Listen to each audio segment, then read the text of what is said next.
টেৰছ গোৱালা আচলতে মই তেওঁৰ কামবিলাক আজিলৈকে মূল্যাংকন কৰাই নাই খালি ঘেঁচাটক হাৰিয়া খাইকে নালামে গিৰি ৰহবে এটা হ'লে যে ঠিক নাই হয় ধীৰাজ দে আমাতকৈ স্পষ্ট অসমীয়া কয় জুবিন গাৰ্গ ডাঙৰীয়া কৈ গৈছিলে শংকৰজ্যোতি বৰাকে শংকৰজ্যোতি বৰা বনালে কিন্তু ৰাজনীতি কৰিমতো 100% চিয়ৰ আইষ্টক মই চাকৰিকে খাতিৰ এপ্লাই নাই কৰিলে 10 টাকা পালেছে 1 টাকা ৰাখিকে 9 টাকা বাটাই দিম 1979 চনে আসাম দেশের আন্দোলনে কত আমার ভাই দাদা মরিয়ে গেল কত আমার ভাই দাদা মরিয়ে গেল নমস্কাৰ আজি আহি উপস্থিত হৈছোঁ দুলীয়াজানৰ এখন সুন্দৰ চাহ বাগিচাত উপস্থিত আছোঁ হিৰিখৰ চাহৰ তলত আৰু মোৰ সৈতে উপস্থিত আছে অসমৰ এগৰাকী জনপ্ৰিয় যুৱ নেতা শংকৰজ্যোতি বড়ো শংকৰদা স্বাগতম জনাইছোঁ আমাৰ এই অনুষ্ঠানলৈ সেউজীয়া চাহপাত সেউজীয়া চিৰিজৰ তলত আপোনাৰ লগত চাহ বাগিচাৰ কিছুমান কথা পাতিবৰ কাৰণে আপোনাৰ লগত আহিলোঁ আপুনি যিহেতু চাহ বাগিচাতে আপোনাৰ লগত চাহৰ লগত আপোনাৰ এটা সম্পৰ্ক আছে বুলি ক'ব লাগিব চাহ বাগিচাতে আপোনাৰ জন্ম আপোনাৰ শৈশৱ কৈশোৰ পাৰ হৈছে বুলি আপুনি বিভিন্ন সময়ত সামাজিক মাধ্যম বা সংবাদ মাধ্যমৰ আগত কৈ থাকে গতিকে চাহ বাগিচাৰ এই মানুহখিনিৰ কথা আপোনাৰ লগত পাতিবৰ কাৰণে আজি আহিছোঁ কি ক'ব আপুনি চাহ বাগিচাৰ এই যিটো পৰিৱেশতে আপুনি ডাঙৰ দীঘল হৈছে এই পৰিৱেশটোৰ ওপৰত কি ক'ব প্ৰথমে কওকচোন নিশ্চিতভাৱে প্ৰথমতে ধন্যবাদ জনাইছোঁ চিৰিজ পৰিয়ালক ইমান দূৰৰ পৰা আহি আপোনালোকে মোক ইয়াত কিছুমান কথা ক'বলৈ সুযোগ দিব তাৰ কাৰণে মই প্ৰথমে ধন্যবাদ জনাইছোঁ আপোনালোকে দেখিছে এইখন মধুটিং চাহ বাগিচা আৰু এই মধুটিং চাহ বাগিচাখনে মোৰ শৈশৱৰ পৰা এতিয়ালৈকে মই জন্মৰ পৰা এতিয়ালৈকে এই মধুটিং চাহ বাগিচাতে পাৰ কৰিছোঁ আৰু এইখন যিখন চাহ বাগিচা বহি আছোঁ এই চাহ বাগিচাৰ প্ৰতিজোপা গছ বা প্ৰতিজোপা চাহ পুলিয়ে আচলতে আমাৰ আপোন আৰু এই চাহ বাগিচাৰ নিচেই কাষতে থকা যিখন স্কুল মধুটিং চাহ বাগিচা প্ৰাথমিক বিদ্যালয় তাতে মোৰ শৈক্ষিক জীৱন আৰম্ভ হৈছিলে আৰু তাৰ পৰাই গৈ মই ডিব্ৰুগড় বিশ্ববিদ্যালয় আৰু আন যিসমূহ পঢ়িলোঁ গোটেইখিনি মই এই বাগিচাখনৰ পৰাই আৰম্ভ কৰিছোঁ গতিকে এই বাগিচাখন মোৰ আপোন এই বাগিচাৰ মানুহবিলাক মোৰ আপোন বাগিচাৰ সমস্যাবিলাক মই ওচৰৰ পৰা দেখিছোঁ আৰু এই বাগিচাৰ একেবাৰে নিচেই কাষতেই মোৰ ঘৰ আৰু আমাৰ ঘৰৰ আটাইকেইজনে এই বাগিচাৰ স্কুলতে পঢ়ি পাৰ কৰিছোঁ গতিকে মোৰ লগ সমনীয়া বন্ধু সকলোবিলাক এই বাগিচাৰে এই ঠাইৰে গতিকে এই ঠাইখনক লৈ সদায় গৌৰৱ কৰোঁ সেইকাৰণে য'তেই সুবিধা পাওঁ আজি আপোনাৰ ইয়াত বুলি নহয় য'তেই সুবিধা পাওঁ এই বাগিচাখনৰ কথা সদায় কওঁ এই বাগিচাখনত জন্ম লৈ আমি কেনেকৈ পঢ়ি শুনি ডাঙৰ দীঘল হ'লোঁ এই কথা বতৰাবিলাক কওঁ আৰু এইখন সদায় আপোন ঠাই আৰু আপোনালোক ইয়ালৈ আহিছে গতিকে মই এই ঠাই হিচাপে আপোনালোকক স্বাগতম জনাইছোঁ ধন্যবাদ আৰু বিভিন্ন কথা পাতিম আপুনি যিহেতু চাহ বাগিচাতে ডাঙৰ দীঘল হৈছোঁ বুলি কৈছে আগতেও কৈছোঁ আমিও জানো সেয়া কিন্তু মই শেহতীয়াকৈ খবৰ এটা পাইছোঁ আপোনাৰ চাদ্ৰী ভাষাৰ ক্ষেত্ৰত আপোনাৰ বৃহৎ দখল এটা আছে আপুনি চাদ্ৰী ভাষা খুব ধুনীয়াকৈ ক'ব জানে গতিকে আমি চাদ্ৰী ভাষাতে কথা পাতিবলৈ চেষ্টা কৰিম চাদ্ৰী ভাষাতে আমি সৰুৰ পৰা চাদ্ৰী ভাষাটো পাতিছোঁ গতিকে মাজতে বাহিৰলৈ ওলাই যাওঁতে কিছু অভ্যাস নাইকিয়া হয় তথাপিও সৰুতে পতা যেতিয়া পাৰোঁ কিছু ক'ব পাৰোঁ ভুল হ'লে নিশ্চিতভাৱে ভাষা এটা শিকিবলৈ চেষ্টা কৰাটো কেতিয়াও ভুল নহয় ভুল হ'লে আপুনি আছে শুধৰাই দিব যদি শংকৰজ্যোতি বৰুৱা যদি ছাত্ৰ নেতা নাই হতে তো বিকল্প কি ৰহে ছাত্ৰ নেতা নাই হ'লে যে মই বিজনেছমেন মোৰ এখন স্বপ্ন আহে বিজনেছমেন হৈ খাতিৰ আৰু মই পঢ়িলে চাই স্বপ্ন আহে হৈ খাতিৰ আইষ্টক মই কোনো নকৰিকে খাতিৰ মই এপ্লাই নাই কৰোঁতে ডিগ্ৰী ঢেৰ লেলি ঢেৰ পঢ়লি एक्सचेंज के कार्ड নাই खे मोर आज तक मैं एक्सचेंज के कार्ड নাই निकलाली आज तक मैं चाकरी के खातिर एप्लाई নাই करली खाली बिजनेस के मोर मन है এখন भी कोशिश करते आही बिजनेस करे खातिर छोटो मोटो बिजनेस এখন आरंभ करथी बड़ो है के थोड़ा आर बड़ो बिजनेस करे मन है बिजनेस करके मोर एकटाই লাগে যে চাকৰি কৰলে से खाली নিজৰ সংস্থাপন হয় मोर एक मन है जो मैं खाली एकला ना मोर संगे 8-10 जन मोर संगती के 8-10 जन मोर गाँव के आदमी मोर अंचल के आदमी 100 जन रकम आदमी जो मैं संस्थापन देख पारम तक 100टा परियाल संस्थापन दे रकम है तो ओटा सपना लेके मैं आगे बढ़ खातिर मोर बिजनेसटाई मोर सपना लगे शंकरज्योति बरुवा छात्र नेता रहे এখন সামাজিক কাম কৰেলা আৰু संगे संगे सब संगतीगिलाके लेके बिजनेस भी करेला छोटो मोटो बिजनेस आरम्भ करते बड़ो है तखन सारा आसाम जानी नहीं এখন तो बिजनेस चलते है बोल के हमरा खबर पाई किरकम की चलता है এখন हमनी ऑल इंडिया के बाहिरा के जोनगिला कंपनी है कंपनी गिला आके यहाँ काम करेला तो वो कंपनी गिला के संगे हमनी मेन सप्लाई उ सब के खाना उ सब के गाड़ी वो गिला हमनी सप्लाई के काम थोड़ा थोड़ा देखेला এখন हमनी के तिनसुकिया में थोड़ा काम चलत है तिनसुकिया में जोनगिला काम चलत है हमनी आदिवासी छोकरा के संगे चलत है चाह बागिना के छोकरा गिला के हमनी वहाँ में संस्थापन देती दुलियाजान के छोकरा के भी संस्थापन देती डुमडुमा के छोकरा के भी संस्थापन देती सबके लेके मिलजुल के हमनी काम सिखाती যে बाहर दिगर से कंपनी गिला आले से काम किरकम करे लगी उकेर संगे हुआ में हमनी के की सप्लाई देख पारम हमनी हुआ में जाके किरकम एंगेज हो पारम ওইগিলা हमनी আচলতে এখন सबके শিকাথি আর ঢের চকরা লাগে এখন ও সব শিখ যায় আর খুদে আপনা আপনা কাম করে খাতির এখন আগুৱাই যাতে ওটাই মই ছছি লাগে ওটাই মোৰ খাতিৰ মানে বড় বাত লাগে যে মই জনতা থৰা থৰা মই জানিলা দুসৰাকে দিগেছে মই জনতা থৰা থৰা চিকতি মই দুসরাকে ওটা শিকাইক পারথি আর सबके শিকাইকে একদিন सबके आत्मनिर्भरशील बनाइक লাগে ওটাই हमनी के सपना লাগে ওই খাতির আমি জনতা ছোট ছোট কাম স্টার্ট করথি একেলা নাই করথি 10 টাকা পালেছে 1 টাকা রাখ के 9 টাকা বাটাই দেম এটা हमनी के উসুল লাগে আর ওইরকমই हमनी এখন যাতে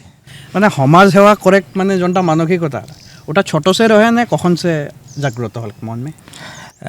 সমাজ সেৱা सबके तो घर से ওটা শুরু হইলা মোর বা যখন রহে মোর বা এখন সমাজকে বিভিন্ন কামেও লাগে রহেলা নামঘর হোক स्थानीय समाज होक दुलियाजान के होक सब में उसको काम करेला और मोर घर के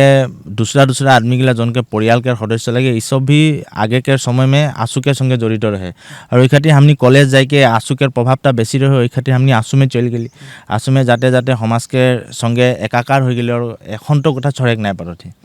एखन ऐसे खुद के काम करके घर में बठले से एरकम लागला कि मैं कोनो ভালো কাম নাই করি নেকি সমাজকে কাম নাই করি নেকি ওই খাतिर নিজৰ কামকে ভিতরে भी 2-4-5 ঘন্টা 6 ঘন্টা নিকলাকে সমাজকে কাম করলে সে মতে রাইট নিন্দা ভালো চাইলা নাইলে রাইটে নিন না আইলা আসু কখন যোগদান করি আসু তো स्कूल से ही आहे स्कूल में तখন बड़ नेता गिला आइला हमनी के प्रोग्राम में ले जाइला ओई खातिर आंदोलन करके आसू में आई गेली आसू में आई के कॉलेज में गेली कॉलेज में यूनियन में इलेक्शन खेल के तखन आसू के संगे बेसी जड़ित हो गेली वार पीछे हमनी यूनिवर्सिटी गेली यूनिवर्सिटी से सेंट्रल कमिटी गेली डिब्रुगढ़ जिला चलाली तार पीछे सेंट्रल कमिटी में थोड़ा दिन चलाली एरकमे आसू दिगे से মানে आसू के संगे संपृक्त हो गेली তোদেরকে যদি এখন বলবো মই যে আসুয়ে শঙ্করজ্যোতি বড়াকে কি দিলাক বললে কি কোন গেটা বাদ বলবি আসুয়ে শঙ্করজ্যোতি বড়াকে শঙ্করজ্যোতি বড়া বানালে এখন যে आदमी गिला मके 2-4 जन आदमी चिनेला शंकरज्योति बड़ा लागे बोल के चिनेला कखनो हिया आई हले सामने के आदमी गिला शंकरज्योति बड़ा के घर कोनटा लागे बोलले एटा लागे बोल के दिखाई देला काहू जाके खड़ा हले से शंकरज्योति बड़ा आठे एकटा जनता परिचय हले शंकरज्योति बड़ा के एकटा क्षुद्र परिचय जनता हले ओटाई आसू देले और आसू जनता परिचय देथे ओटा माने बहुत बड़ा लगे मोर खातिर समाज में शंकरज्योति बड़ा बोल के जनता पहचान लगे ओटा मोर माँ बाप देवल नाम लगे ये नामटा समाज में प्रतिष्ठा करले आसू ओई खातिर आसू सब दिन मोर छाती में रखी मोर दिमाग में रखी और आसूए लगे ठीक है तोरा तो बागान में যথেষ্ট সময় তুই পার করিহি বাগানকার মানুষের সঙ্গে একটা নিবিড় সম্পর্ক আহে তাহানিকের বাগানকের যেটা শিক্ষা ব্যবস্থা আর্থ সামাজিক অবস্থা আর আজকের সামাজিক ব্যবস্থাটাকের উপরে যদি তোকে পার্থক্যের নিকলাইক বাদ বলবো তোকে কোন গেটা বাদ বলবি বা পার্থক্য হয় নাকি পরিবর্তন হয় নাকি এখন हमनी যখন बागान के स्कूल में पढ़ी এখন ढेर चाल हो गए बागान के भाषा में बोलले से तो 1 कुड़ी से बेसी हो गए এখন स्कूल से निकले 1 कुड़ी में जनता परिवर्तन हो लगी ओटा परिवर्तन खाली নাই होते এখন हमनी যখন बागान के स्कूल में पढ़ रही तो हमनी के जन गिला संगति लगे ओই संगति गिला के जनता मनोभाव लगे এখন भी हे मनोभावटा बेसी নাই बदले है कारण मैं जाऊँ जाइला मीटिंग में बगान के लेके मोर मन में एक दूसरा बात है कि बगान के किरकम सामाजिक व्यवस्थाटा शैक्षिक व्यवस्थाटा এই শৈক্ষিক ব্যৱস্থাটা কিরকম উন্নতি করে গেলে ওটা मैं बार बार सोचला मैं এখন लाइन में जन लाइन में गेले से मैं उस सब बातें बोलेला मीटिंग में बोल गले से भी मैं उस सब बात बोलेला कोई आदमी खराब पाइला मोर घर के सामने आदमी बहुत खराब पाइला कारण एक बात देखी जे हमनी जखन छोट रही तखन हमनी देख रही जे बगान के गली में जखन जाबा एक खुटी में एक पॉलिथिन लटकाई देला एक भांगल टुपा भांगल छाता लटकाई देला कि लगे हमें हाड़िया बिकेला सबके घर के सामने एक टुपा एक लाठी तो मैं पहला नहीं जान रही तो जखन पूछली जे एटा बालागे की बात लगे एटा तो बोले जार घरे सामने एक खुटी में पॉलिथिन लटकाई देबे एक भांगा छाता लटकाई देबे टुपा लटकाई देबे वार घरे हाड़िया मिलेला और सब आदमी गिला हाड़िया खाई वहाँ जमा हो जाएला पहला बगान से उठा हाटाइक लगी जखन तक उठा नाई हाथी बगान से एखन भी आहे एखन भी बागान के लाइन में गेले से 10टा घर के 5टा घर में ओरकम टुपा भांगाल टुपा वहाँ पे लटकाई के रखेला तो ওই হাড়িয়াটা যখন তক বন নাই হবে তখনকে বাগানকে শৈক্ষিক পরিবেশটা ঠিক নাই হয় মই এটা নাই বলে যে পরম্পরাগত খাতির জনতা হাড়িয়া লাগে ওটা ইউজ করে লাগি আরে ঘেছাটক হাড়িয়া খাইকে নালা में गिरी रहबे এটা হলেছে ঠিক নাই হয়, এটা হলেছে কখনো পরিবর্তন নাই। আর হামনিকে এখন বাগানকে ছোঁয়াকে মানসিকতা কীরকম হয় যে মোর মা বাকে নাম কাটায় ও সিটটা আমি পার্মানেন্ট সিটটা আমি মই ঢুকম বদলি ঢুকম পার্মানেন্ট টেম্পোরারি দুটা আহে যে কোয়ার্টারটা আহে কেউ খেদেক নাই পারম বা রিটায়ারমেন্ট হয়ে যায় বা পয়সা মিলি ওয়ার পিছে মই লিলাম সিটটা মাকের সিটটা মই লিলাম ওটাই বলকে মতলব পড়া শুনা বেশি নাই করালাম মাছরি ধরে চল যায় ওদিকে ঢেকিয়া শাক তুলে চল যায়লা। তো এইগিলা যোনগিলা এৱাৰনেছ এই এৱাৰনেছগিলাক এখন তো কেউ বাগান নাই আনতে এখন বি নাই আনতে এখন স্কুলকে টাইম লাগে বাগানকে হিয়াকে গলি মে গলে বেছিগিলা চকরা এখন নাহাইক পুখুৰী চল যায়লা ঢেকিয়া শাক তুলে চল যায়লা কচু শাক তুলে চল যায়লা মাছরি ধরে চল যায়লা আর কি করেলা ওটা ধরকে কারো ঘরে বেচ যায়লা 10 টাকা 20 রুপিয়া রকম পাবে ওগুলা কি করবে হারিয়া খাই দেবে। তো এইগিলা এৱাৰনেছ এখন তক নাই ওঠে हमनी जितना गिला कोशिश करते हमनी कोशिश करते এখন কাহু কাহু হতে এখন কোনো ছকরা গিলাকে স্টাফকে চাকরি হয়ে যাতে উসব থোड़ा দুরিয়া से পড়া শুনা চকরি শাদি করতে তখন উসব উকের বাচ্চাকে लेके এখন সিরিয়াস है তখন পরিবর্তন হয় लेकिन खाली ওয়ার বাচ্চাকে लेके है सीरियस है जब सामने के বাচ্চাটা কি করতে স্কুল যাতে না ওটাকে लेके সিরিয়াস নাই হতে তখন ওটা এখন চেঞ্জ হয়ে লাগে যে মোর মা বা কলম কাটতে পাতা তুলতে এটা নাই লাগে কি মই ওয়ার সিটটা এখন মোর আহে ওটাই মোর স্বপ্না ওটা হলেছে এখন পরিবর্তন নাই হয় কারণ মই জাহু মিটিংয়ে যাইলা একটা বাত বলে কি ডিব্ৰুগড় ডিস্ট্রিক্টে सबसे মেইন কে লাগে ডিসিটা লাগে ডিসি এখন আদিবাসী চাহ জনগোষ্ঠীকে আই গেলে হ্যাঁ এক সময় হামনিকের সঙ্গে পড়ে রহে ওটা কর্মকার কুর্মি দীপাবলি কুর্মি গোল্ড মেডেলিস্ট रहे एंथ्रोपोलॉजी के गोल्ड मेडलिस्ट माने इतना नंबर है এখন তো কেউ নাই পাহে ফার্স্ট ক্লাস ফার্স্ট পাহে নম্বরটা কেউ নাই পাহে এখন তক इतना नंबर लेके यूनिवर्सिटी आय रहे यूनिवर्सिटी बेसी गोल्ड मेडल्स लेके निकली गेले एपीएससी में भी टॉप आले এখন एसीएस লাগে তো দীপাবলি কুর্মি যখন পারি এখন আর একটা উদাহরণ যদি মই দেম হলে আসাম মেডিকেল কলেজ दिमाग के सबसे ভালো ডক্টরটা কে লাগে কমটি পয়সা মে কে কাম করলা ধ্রুবজ্যোতি কুর্মি ডক্টর ধ্রুবজ্যোতি কুর্মি নাই রহি তো এখন তক বহুত आदमी মর যায় রহে 3 লাখ के অপারেশনটা 1500 में করেলা एकदम মই হাকি লাগি একটা आदमी যায় রহে একটা প্রাইভেট নার্সিং হোম में ওকে 3 লাখ बोलले ওই খাটি জায়গা ধ্রুবজ্যোতি কুর্মি স্যারকে সামনে চলে গেলে তখন 1500 में অপারেশনটা খতম করে দে এখন ভালো ডক্টর নিউরোলজিস্ট ভালো के नाम आही হলে डिब्रुगढ़ में ध्रुवज्योति कुर्मी के नाम पहला लग रही कारण उनके फीसटा भी कमतिया है वो मानव सेवा करते तो उ सब जदि पारी डीसी बने जदि पारी एसीएस बने जदि पारी तो स्कूल नहीं भेजाले से कम है तो मोर एवारनेस এটা লাগে যে बगान सगान मैं एखने भी बोलेला हम मोर घर पार होके भी एक स्कूल है वहाँ में बगान के छोकरा छोकरी गिला बेसी जाए और एक बात बड़ बात यह है कि बगान के छोकरा गिला एक बार पढ़े छोड़ दी न आसामी स्कूल सरकारी स्कूल सब बंद हो जाए এখন তো কাহু ঢাইলে দুলিয়াজানকে যেতনা গিলা সরকারি স্কুল আহে সব সরকারি স্কুল में যদি সার্ভে করি তখন 90 to 99% চাহ বাগানকে ছকরা গিলা আসামিজ স্কুল में পড়েলা আসামিজ ছকরা গিলা নাই পড়েলা আসামিজ ছকরা গিলা কাহা যাইলা ইংলিশ স্কুল যাইলা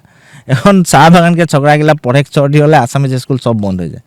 এখন আসামিয়া ভাষাটা জিন্দা রাখতে চাহ বাগানকে ছকরা গিলা উৎসব স্কুল যাতে বলকে এখন আসামিজ স্কুল গিলা জিন্দা আহে উৎসব আসামিয়া বলকে লিখতে বলকে আসামিজ ভাষাটা এখন লিটার রেটটা বাড়তে উৎসব भी যায় ছড়ি ন যখন জন দিন से इंग्लिश स्कूल যায় আসামিয়া স্কুল के এখন তালা লাগ যায় না ওটা অলপ বাগান में আছে है বাগান के ল'ৰা ছোৱালী এখন বৰ্তমান ইংলিশ মিডিয়ামে যাওয়াৰ একটা ধাৰা আছে কিন্তু তথাপিও চাহ বাগিচাৰ যথেষ্ট ল'ৰা ছোৱালী আসামিজ के স্কুলটা চাহ বাগিচাৰ খাতি জিন্দা আহে এটা একদম মই দিল से बोलेला सब সঙ্গে বিভিন্ন ক্ষেত্ৰত অভিযোগ উত্থাপিত হৈ থাকে যে চাহ বাগিচাৰ লোকসকলে অসমীয়া নহয় খিলঞ্জীয়া নহয় বা তেওঁলোকৰ অৱদানৰ ওপৰত এটা ডাঙৰ প্ৰশ্নবোধক হয় কি ক'ব আপুনি তো নিজে বাগানত থাকিছে বাগানৰ মানুহৰ লগত এটা সম্পৰ্ক আছে আপোনাৰ আপুনি কি ক'ব না চাহ বাগিচাৰ লোকসকলক যি খিলঞ্জীয়া নহয় বুলি কয় সেই মানুহজন একচুৱেলি খিলঞ্জীয়া নহয় চাহ জনগোষ্ঠীয় লোকসকল ভাৰতবৰ্ষৰ মানুহ হয় আদিম মানুহ হয় আৰু সেই মানুহখিনিক যদি বিদেশী বুলি কোনোবাই কৈছে যিজনে ক'ব তেওঁ বিদেশী হয় এনেকুৱা বহু বিতৰ্ক আছে আজি কৈ দিলে হয়তো বেয়া হৈ যাব গোটেই কথাটো গতিকে মই এটা কথা কওঁ যে অসমখনক কিহৰ কাৰণে চিনি পায় জুবিন গাৰ্গ ডাঙৰীয়া কৈ গৈছিলে অসমখনক কিহৰ কাৰণে চিনি পায় কৈছিলে যে চাহ ৰাইনো আৰু জুবিন তিনিটা কাৰণে চিনি পায় তাৰে এটা কি কৈছিলে চাহ বুলি কৈছিলে আৰু সেইটো গোটেই পৃথিৱীয়ে বিশ্বাস কৰিলে অসমখনক চাহৰ কাৰণে চিনি পায় চাহটো কাৰ লগত জড়িত, চাহক কোনে জীয়াই ৰাখিছে, কোনে প্ৰতিপাল কৰিছে, চাহ জনগোষ্ঠী আদিবাসী মানুহখিনিয়ে কৰিছে। আজিকালি আচলতে চাহ জনগোষ্ঠী আদিবাসী কৈ দিলে বিতৰ্ক হৈ যায়। মই কেতিয়াবা চাহ জনগোষ্ঠী বুলি কৈ দিওঁ, তলত কমেণ্ট দিয়ে আমি চাহ জনগোষ্ঠী নহয়, আমি আদিবাসী। সেইকাৰণে মই আজিকালি দুইটা লগাই কওঁ, চাহ জনগোষ্ঠী আদিবাসী। চাহ জনগোষ্ঠী আদিবাসী লোকসকলে চাহ গছজোপা জীয়াই ৰাখিছে, চাহ গছজোপা প্ৰতিপালন কৰিছে, আৰু প্ৰতিপালন কৰাৰ কাৰণে অসমৰ চিনাকি হৈছে। যাৰ দ্বাৰা অসমখনৰ চিনাকি হৈছে, সেইসকলক যদি আমি অসমীয়া নহয় বুলি কওঁ, অসমৰ নহয় বুলি কওঁ, তেতিয়াহ'লে আমি অসমৰ বুলি আমি কোৱাই অধিকাৰ নাই। গতিকে আমি যদি নিজকে অসমৰ বুলি কওঁ, চাহ গছজোপা প্ৰথম আমাৰ চিনাকি, চাহ গছজোপা যি প্ৰতিপালন কৰিছে সিহে প্ৰথম অসমীয়া। সেইটো মই কওঁ, যোনে যি বিতৰ্ক কৰক, চাহ গছজোপা যি প্ৰতিপালন কৰিছে প্ৰথম সি অসমীয়া, তাৰপিছত আমি সকলো অসমীয়া। গতিকে চাহ গছজোপা প্ৰতিপালন কৰা মানুহক যদি কোনোবাই অসমীয়া নহয় বিদেশী বুলি কৈছে, তেনেহ'লে কোৱাজন বিদেশী। আৰু চাহটো হৈছে আমাৰ পৰিচয়। অসমখনক চাহৰ কাৰণে জানে, বিশেষকৈ ডিব্ৰুগড়খনকতো আৰু চাহ উদ্যোগ অঞ্চল, চাহ বসতি প্ৰধান অঞ্চল, চাহ উদ্যোগ অঞ্চল, চাহৰ টি চিটি অফ ইণ্ডিয়া বুলি কোৱা হয়, টি চিটি অফ ইণ্ডিয়া। গতিকে টি চিটি অফ ইণ্ডিয়া ডিব্ৰুগড়বাসী হিচাপে মই চাহ প্ৰতিপালন কৰা মানুহসকলক প্ৰথম অসমীয়া বুলি কওঁ, কাৰণ তেওঁলোকৰ পৰা আমাৰ অসমখনৰ চিনাকি হৈছে। বিভিন্ন সময়ত আপোনাক সংবাদ মাধ্যম বা সামাজিক মাধ্যমত আপোনাক লৈ চৰ্চা চলি থাকে, বেয়া ভাল দুইটা। কিয় হয় এইবিলাক আচলতে? না, মই এটা কথা বিশ্বাস কৰোঁ যে আপুনি যদি কাম কৰে তেতিয়া আপোনাক লৈ চৰ্চা হ'ব। আপুনি যদি ঘৰত ধুনীয়াকৈ ভাত চাত খাই শুই থাকে, আপোনাক লৈ কোনো চৰ্চা নকৰে। যদি আপোনাৰ কাৰণে যদি কিবা চৰ্চা হৈছে বুলি আপুনি ভাবিছে, যে ভালেই হওক বেয়া হওক, আপোনাৰ কাৰণে যদি চৰ্চা হৈছে, আপোনাৰ কথা যদি দুই এজনে লিখিছে কৰিছে, তেনেহ'লে আপুনি গম পাব যে আপুনি সমাজৰ কাৰণে কিবা এটা কৰি আছে। আৰু যদি আপোনাৰ চৰ্চাই হোৱা নাই, তেতিয়াহ'লে আপুনি গম পাব যে আপুনি একো কৰিব পৰা নাই। কাৰণ কি বস্তু চৰ্চা হয়, যি বস্তু মানুহে জানে। আজি আপুনি ধৰি লওক, এই গছজোপা যদি মই দেখাওঁ, এই গছজোপাত এতিয়া একো ফল নাই, এই গছজোপাত আমি শিলগুটি নামাৰোঁ। এই গছজোপাত যদি আজি এতিয়া ধৰি লওক মধুৰিআম, আমি বাগানত টেমৰছ বুলি কওঁ, লাগি থাকে, ইয়াত যদি ঔটেঙা লাগি থাকে, চাল্টা টেঙা লাগি থাকে, ইয়াত যদি ৰবাব টেঙা বা ধাবা টেঙা লাগি থাকে, তেতিয়া আমি কি কৰিম, শিলগুটি এটা উঠাই গছজোপাত মাৰিম। কি কাৰণে মাৰিম? গছজোপাত ফল আছে। আৰু এতিয়া এই গছজোপাত এইটো কাৰণে নাই মৰা, এই গছজোপাত ফল নাই। গতিকে আপোনাক যদি কোনোবাই শিলগুটি মাৰিছে, দলিয়াইছে, আপোনাক সমালোচনা কৰিছে, গম পাব আপুনি ফল থকা গছ। আৰু যদি আপোনাক কোনো একো জোকৰোৱা নাই, আপোনাক যদি একো কোৱা নাই, গম পাব আপুনি লঠঙা গছ, আপোনাৰ একো কাম নাই। সেইকাৰণে মোক যদি কোনোবাই সমালোচনা কৰে, মই সদায় ধনাত্মকভাৱে লওঁ, দে মই কিবা এটা সমাজৰ কাম কৰিছোঁ, মই ফল থকা গছ, মোক শিলগুটি মাৰ, ফল পৰিব, খাবি। ঠিক আছে, আপুনি ধুনীয়া উত্তৰ দিছে। আৰু এটা কথা সুধোঁ, আপুনি বিভিন্ন সভা মেলত আপুনি কৈ থাকে যে চাহ বাগিচাৰ ল'ৰা ছোৱালীসকলে যিসকল শিক্ষাৰ্থী আছে, তেওঁলোকৰ এটা ভাষাৰ সমস্যা আছে বুলি আপুনি কয়। আপুনি এই চাল্টা টেঙা শব্দটো কোৱাৰ কাৰণে মোৰ মনত পৰিছে, আপুনি বিভিন্ন সভা মেলত কৈছে এইবিলাক কথা। এইটো কেনেকুৱা কি কৰিলে ভাল হ'ব আপুনি কওকচোন। নহয়, একচুৱেলি কি হয়, যিহেতু আমাৰ চাহ জনগোষ্ঠীয় ল'ৰা ছোৱালীবিলাক অসমীয়া মাধ্যমৰ স্কুললৈ যায় বেছিকৈ, আৰু যিসকল এতিয়াও ইংলিছ মাধ্যমৰ স্কুললৈ যায়, তেখেতসকল যেতিয়া প্ৰথম যেতিয়া পঢ়াৰ ধাপটো আৰম্ভ কৰে, তেতিয়া আৰম্ভ কৰোঁতে বহুত সমস্যাৰ সন্মুখীন হয়। সেই সময়ত মোৰ লগৰ 90% ল'ৰা ছোৱালী চাহ জনগোষ্ঠীৰ ল'ৰা ছোৱালী আছিলে, আৰু আমি আছিলোঁ অসমীয়া ভাষা কোৱা, আৰু তেওঁলোক আছিলে চাদ্ৰী ভাষা কোৱা। ঘৰত তেওঁলোকে শুই উঠাৰ পৰা ৰাতি শোৱালৈকে চাদ্ৰী ভাষাটো কয়। আজি প্ৰতিটো শব্দ মই যেনেকৈ ক'লোঁ, চাল্টা টেঙা, ধাবা টেঙা, টেমৰছ, এনেকুৱা ধৰণৰ কথা বতৰাবিলাক কয়, আৰু ডিংলা বুলি কয়। তো গোটেই কথাবিলাক তেনেকুৱা হৈ যায় আচলতে। ধৰি লওক বিভিন্ন মানে কথাটো বেলেগ হৈ যায়, যেনেকৈ ধৰি লওক টিউবৱেল বুলি নকয়, কলকুঁৱা বুলি কয়। তো যিবিলাক তাত টিচাৰ আহে, টিচাৰবিলাক থাকে বিশেষকৈ অসমীয়া ভাষা কোৱা। যেতিয়া মৌখিক পৰীক্ষা হয়, আগতে আমি স্কুলত দেখোঁ যে তাত খুব মৌখিক পৰীক্ষা হয়। মৌখিক পৰীক্ষা হ'লে ছবি চাই উত্তৰটো কোৱা, ছবি চাই যেতিয়া উত্তৰটো কোৱা হয়, তেতিয়া আমাক যেতিয়া মধুৰিআম এটা দেখায়, আমি কওঁ যে এইটো মধুৰিআম হয়, আমাৰতো শুদ্ধ হয়। ছেম তেনেকৈ যদি মোৰ লগৰ ধৰি লওক কোনোবা এজন আহিলে, তাক সুধিলে যে ছবি চাই উত্তৰটো কোৱা, এইটো কি হয়, সি তেতিয়া ক'ব যে এইটো টেমৰছ। উত্তৰটো সিও শুদ্ধ কৈছে, ময়ো শুদ্ধ কৈছোঁ, কিন্তু বাইদেউ বুজি পোৱা নাই। বাইদেউ মোৰটো বুজি পালে, তাৰ টেমৰছটো বুজি নাপালে। তো কথাবিলাক তেনেকুৱা হৈ যায়। এতিয়া ধৰি লোৱা মানিমুনিটো আমি মানিমুনি বুলি কওঁ, বাইদেউ মানিমুনি বুলি বুজি পায়। বেং পাতা বুলি কৈ দিয়ে, বেং পাতা বুলি কৈ দিলে বুজি নাপাব, কিন্তু আমি বুজি পাওঁ, কিন্তু বাইদেউহঁতে বুজি নাপায়। কাৰণ সৰুৰ পৰা ঘৰত বেং পাতাই পঢ়ি আহিলে। ভেদাইল লতা, পাদুৰি লতা বুলি কৈ দিয়ে, বাইদেউ বুজি নাপায়, আমি বুজি নাপাওঁ, কিন্তু উত্তৰটো শুদ্ধই দিছে। কাৰণ মানুহৰ ভাষাটো ঘৰখনৰ পৰা ডেভেলপ হয়। মা দেউতাই যিখিনি কথা পাতিব, সেইখিনি কথাই ল'ৰা ছোৱালীয়ে আয়ত্ব কৰিলে, আৰু সেইখিনি গৈ আকৌ বেলেগ এটা ভাষালৈ ঘূৰাই আনোতে বহুত দিগদাৰ হয় আৰু মোৰ নিজৰে বহুত দিগদাৰ হৈছিলে কাৰণ মই একদম সৰুৰ পৰা মোৰ খেলা ধূলা মাৰ্বল খেলা ক্ৰিকেট খেলা গোটেই এই কাষৰ ফিল্ডখনতে আমি খেলা চব মোৰ চাহ জনগোষ্ঠীয় ল'ৰা আৰু মই ৰাতিপুৱা শুই উঠাৰ পৰা ৰাতি হোৱালৈকে ছাত্ৰীৰ ভাষাতে কথা পাতোঁ কাৰণ মই ক্লাছ 5লৈকে বাগানৰ স্কুলত কথা পঢ়িছোঁ মধুৰিং বাগান স্কুলত আৰু ক্লাছ 5ৰ পৰা 10লৈকে মই পঢ়িছোঁ গোপীনাথ বৰদলৈ তাতো 99% চাহ বাগানৰ ল'ৰা ছোৱালী পঢ়ে মানে চাহ বাগানৰ কাৰণে সেইখন স্কুল বনোৱা হৈছে গতিকে ক্লাছ 10লৈকে মই অসমীয়াত কথা পতা নহয় মই ঘৰ গ'লে ৰাতি মা দেউতাৰ লগত পতা হয় বাকী মই গোটেই দিনটো ৰাতিপুৱাৰ পৰা স্কুল আৰম্ভৰ পৰা খেলা ধূলা কৰি সন্ধিয়া সোমোৱালৈকে মই অকল ছাত্ৰীৰ ভাষাই কথা পাতোঁ গতিকে মোৰে সেইটো সমস্যা হৈ গৈছিলে গতিকে সেইকাৰণে মই কওঁ যে অভিভাৱকসকলে অন্ততঃ ঘৰখনত অসমীয়া আৰু ছাত্ৰী দুইটা কথা পাতিব লাগে তেতিয়া আচলতে নহ'লে এই ভাষাৰ সমস্যাটো কিন্তু বহু ক্ষেত্ৰত হয় গতিকে এই ভাষাৰ সমস্যাটোৰ কাৰণে এইখিনি কথা মই বিভিন্ন সময়ত কওঁ মানুহে শুনি পেলাই হাঁহি দিয়ে কিন্তু এইটো সঁচা সমস্যা সঁচা কথা হয় মানুহে শুনি পেলাই মানে আমাৰ মুখত শুনি পেলাই মানুহে হাঁহি দিয়ে কিন্তু কথাটো সঁচা কথা হয় ফেক্ট হয় এইটো ঠিক আছে ভৱিষ্যত দিনত যদি এতিয়া আপুনি সমাজৰ কাম কৰি আছে এই দুলীয়াজান এলেকাটোত ভৱিষ্যত দিনত চাহ জনগোষ্ঠীয় যিবিলাক সমস্যা আছে যিবিলাক বিষয়বস্তু আছে সেইসমূহক লৈ কি চিন্তা চৰ্চা কি আছে আপোনাৰ চাহ জনগোষ্ঠীয় লোকসকলৰ বহুত সমস্যা আছে চাহ জনগোষ্ঠীয় লোকসকলে আজি অত বছৰ ইয়াত থাকিলে মাটিৰ পতাৰ সমস্যাটো আজিলৈকে সমাধান নহ'ল এছ টিৰ কাৰণে আজি ইমান দিন যুঁজি আছে এছ টিৰ সমস্যাটো আজিলৈকে সমাধান হোৱা নাই বিভিন্ন ধৰণৰ আজি হাজিৰাৰ সমস্যাটো যিটো হাজিৰা চাহ বাগানত দিয়ে আজিকালি আপুনি চাব বাগানবিলাকে আজিকালি ভাড়ালৈ মানুহ আনিবলগীয়া হৈছে বিভিন্ন ঠাইৰ পৰা মই কথাবিলাক ক্ষুদ্ৰকৈ লক্ষ্য কৰি থাকোঁ কি কাৰণে ভাড়ালৈ মানুহ আনিবলগীয়া হৈছে বিভিন্ন ঠাইৰ পৰা বাছলৈ ভাড়া কৰি এইখন বাগানতে এতিয়া বেলেগ ঠাইৰ পৰা বাছ ভাড়া কৰি মানুহবিলাক আনে কাৰণ ইয়াৰ মানুহবিলাকে বাগানলৈ আজিকালি কাম কৰিবলৈ নাহে সেইটোৰ ওপৰতো কিন্তু আমি এৱাৰনেছ দিব লাগে বাগানবিলাক বন্ধ হৈ যাব এনেকৈ কি কাৰণে নাহে আজিকালি বাগানৰ মেক্সিমাম মানুহ ঢালাই পাৰ্টি যায় ঢালাই পাৰ্টি কি কাৰণে যায় তাত কেছ পইচা দিয়ে 500 টকা হাজিৰাটো দিয়ে হাজিৰা 500 টকা দিয়ে গাড়ীত লৈ যায় গাড়ীত থৈ যায় আৰু দিনত পূৰা ব্ৰইলাৰ মাংস ভাত খুৱায়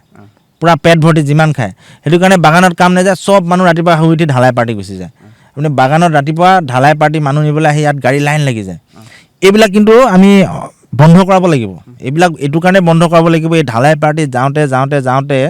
এই বাগানবিলাকত কাম কৰা মানুহ নোহোৱা হৈ গৈছে মানুহ নোহোৱা হোৱাৰ কাৰণে বহুত বাগান বিক্ৰী হৈ গৈছে প্ৰডাকশ্যন বেয়া হৈ গৈছে গতিকে বাগান চাহ অসমৰ চিনাকিটো যদি বচাই ৰাখিবলগীয়া হয় আমি এই সৰু সৰু কথাবিলাকো কিন্তু মন কৰিব লাগিব এইবিলাক বন্ধ কৰিব লাগিব আৰু তাৰ কাৰণে এটাই উপায় আছে মানুহক পইচা লাগে মানুহকতো চৰকাৰে দিয়া পইচাটোৰে মানুহ চলিব নোৱাৰে বা বাগানৰ যিটো হাজিৰা সেই হাজিৰাটো আজিৰ তাৰিখত চলিব নোৱাৰে ভালকৈ আজি মই যদি ভাল এখন স্কুলত পঢ়িছোঁ তেনেহ'লে মোৰ ঘৰৰ কাষৰ মানুহজনো ভাল স্কুল এখনত পঢ়াব বিচাৰে কিন্তু হাজিৰাটো যদি ইমান কম হ'লে কেনেকৈ পঢ়াব নোৱাৰিব আৰু এনেকুৱা নহয় যে বাগানৰ প্ৰডাকশ্যন হোৱা নাই বাগানৰ পাত নাই তেখেতসকলে মুনাফা নাই লুটিছে তেখেতৰ আহে কিহত ফ্লাইটত আহে কাৰোবাৰ প্ৰাইভেট জেট লৈ পেলাই বাগানৰ মালিক আহে হেলিকপ্টাৰ লৈ পেলাই বাগানৰ মালিক আহে কিন্তু ইয়াৰ পৰিয়ালবিলাকক কিয় তেখেতসকলে উপযুক্ত মজুৰিটো দিব নোৱাৰে আৰু উপযুক্ত মজুৰি যদি নিদিয়ে মানুহে বেলেগত কাম যাব আৰু বিশেষকৈ আমাৰ দুলীয়াজানত এইটো ডাঙৰ সমস্যা হৈ গৈছে দুলীয়াজানৰ বাগানবিলাকৰ কাৰণে আজিকালি শ্ৰমিক নাইকিয়া হৈছে শ্ৰমিক অনাগত দিনত এইটো আৰু ডাঙৰ সমস্যা হ'ব বাগানবিলাক বন্ধ হৈ যাব কাৰণ আমাৰ ইয়াৰ ওচৰতে অইল ইণ্ডিয়া লিমিটেড আছে ৰাতিপুৱা যদি আপুনি কোৰখন লৈ গৈ পেলাই অইল চিভিলৰ আগত খাৰা হয় দিনটোত আপুনি 500 পৰা 1000 টকা কমাই আনিব পাৰিব গতিকে সেই মানুহজনে কিয় বাগানত কাম কৰিব বাগানত কাম নকৰে বাগানৰ কোৱাৰ্টাৰটোত থাকে কিন্তু বাগানত কাম নকৰাৰ ফলত বাগানখন বেয়া হৈ গৈছে গতিকে এই বহুত সমস্যা আছে এনেকুৱা আৰু আটাইতকৈ দুখজনক কথা যে চাহ জনগোষ্ঠীৰ পৰা যিসকলে প্ৰতিনিধিত্ব কৰে সেইসকলে এই কথাবিলাক গৈ পেলাই উত্থাপন নকৰে চকীখনৰ কাৰণে সেইটোৱে আটাইতকৈ ডাঙৰ এতিয়া বিড়ম্বনা হৈছে আপুনি চাব এতিয়া ডিব্ৰুগড়ত হৈ গ'ল তিনিচুকীয়াত হৈ গ'ল ন' এছ টি ন' ৰেষ্ট মই চালোঁ ভিতৰে যদি সমৰ্থন দিছে মই নাজানো কাৰণ কোনো এজনে কিন্তু এছ টি পাব লাগে বুলি এজনো মন্ত্ৰী বিধায়কে আজিলৈকে কোনেও নক'লে হাজিৰাটোৰ কথা মাজতেতো ৰূপেশ গোৱালা ডাঙৰীয়াক লৈ বিতৰ্কৰ সৃষ্টি হৈছিলে হাজিৰাটোৰ কথা বিধানসভাত সজোৰে উত্থাপন কোনেও নকৰে বাগানৰ ৰাস্তা ঠিক কৰি দিছে এইটো কথা আমি স্বীকাৰ কৰিব লাগিব আগতে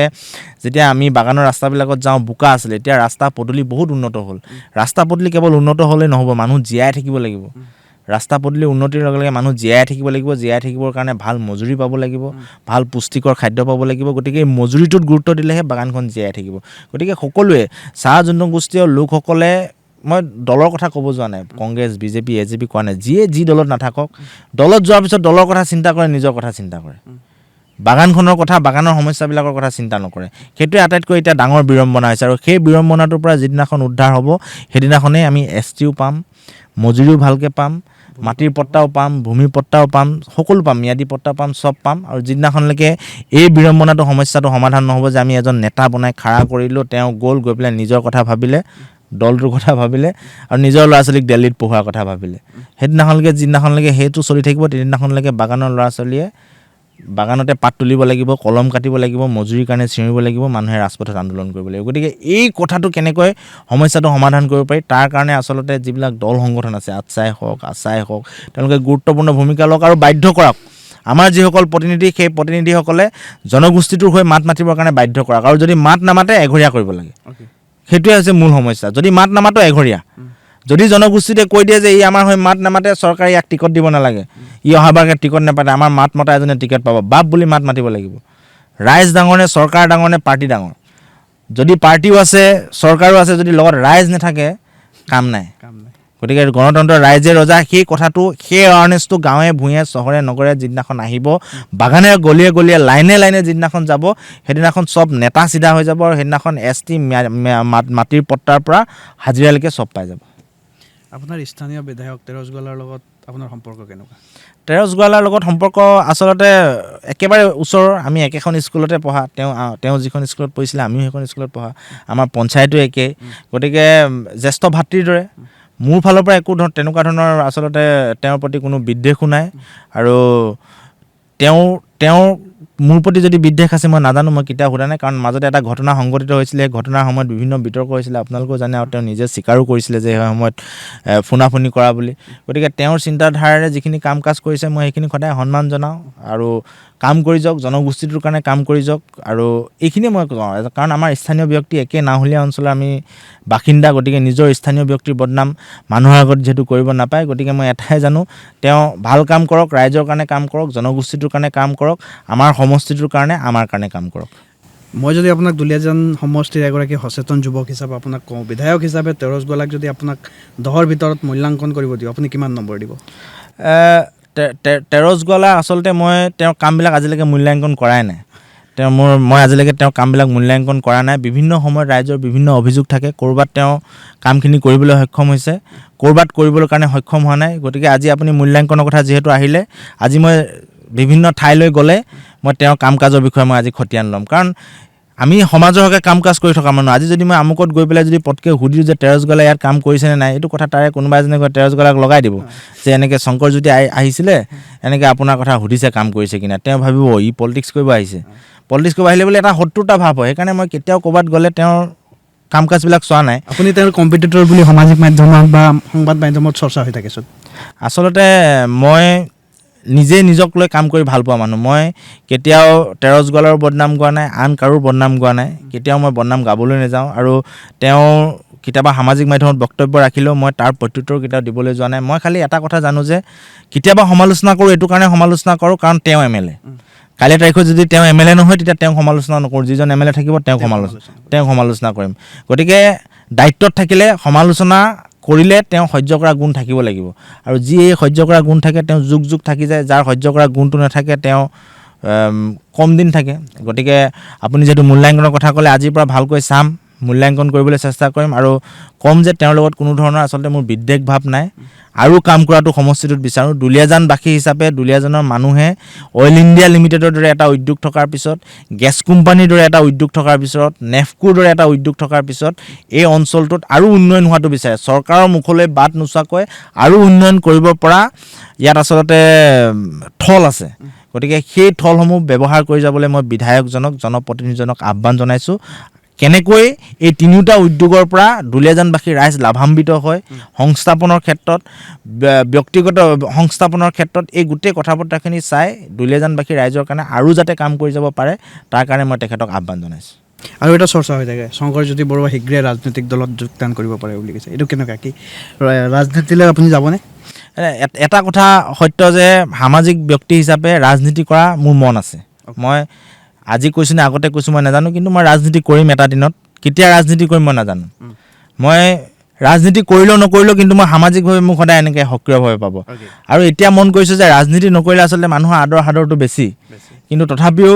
ৰাজনীতি কৰা এটা সপোন আছে আজি আপোনাক কৈ থ'লোঁ এটা দিনত ৰাজনীতি কৰিম আৰু কেনেকৈ ৰাজনীতি কৰিম কি কৰিম ৰাইজৰ লগত আলোচনা বিলোচনা মই আজিকালি বিভিন্ন মানুহৰ ঘৰে দুৱাৰে বিভিন্ন সময়ত চাহ তাহ খাওঁতে বিভিন্ন কথা বতৰা পাতোঁ মানুহৰ লগত 1-to-1 কানেকশ্যন আছে মই মানুহৰ ঘৰে ঘৰে যাব বিচাৰোঁ মানুহৰ পদূলিয়ে মানুহৰ ঘৰে ঘৰে মানুহৰ ড্ৰয়িং ৰুমত বহি চাহ একাপ খাওঁ সুধোঁ তেওঁলোকৰ কথা বতৰাবিলাক লওঁ অঞ্চলৰ সমস্যাবিলাক লওঁ আৰু সেইখিনি হৈছে মোৰ সাহস সেইখিনি হৈছে ৰাইজ আৰু যেতিয়া মই বিপদত পৰোঁ সেই মানুহখিনি ওলাই আহে আৰু মই এটা মোৰ ফিলচফি আছে মানুহৰ সুখৰ দিনত নগ'লেও মই দুখৰ দিনত কিন্তু মানুহৰ ঘৰত যাওঁ কাৰণ দুখৰ দিনত যদি মানুহৰ ঘৰত যাওঁ সেই মানুহঘৰে সদায় মনত থয় আৰু মোৰ দুখৰ দিনত সেই মানুহ ঘৰ ওলাই আহিব সেইকাৰণে মই মানুহৰ দুখৰ দিনত সদায় যাওঁ আৰু দুখৰ দিনত গৈ মানুহ এখিনিৰ লগত সম্পৰ্ক হৈছে এই মানুহবিলাকৰ লগত মই কথা বতৰা পাতিছোঁ এই মানুহবিলাকে যি ধৰণে মোক যাবলৈ কয় যেনেকৈ তেখেতসকলে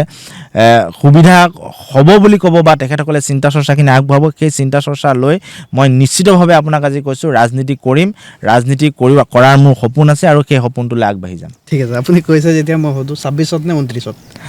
মই চন ঠিক কৰা নাই মই আপোনাক কৈছোঁ যে এতিয়ালৈকে মই দলে ঠিক কৰা নাই দল ঠিক কৰা নাই চন ঠিক কৰা নাই কিন্তু ৰাজনীতি কৰিমতো 100% চিয়'ৰ আৰু ৰাজনীতি কৰিবৰ কাৰণে এনেকুৱা নহয় যে দল লাগিব বা কিবা লাগিব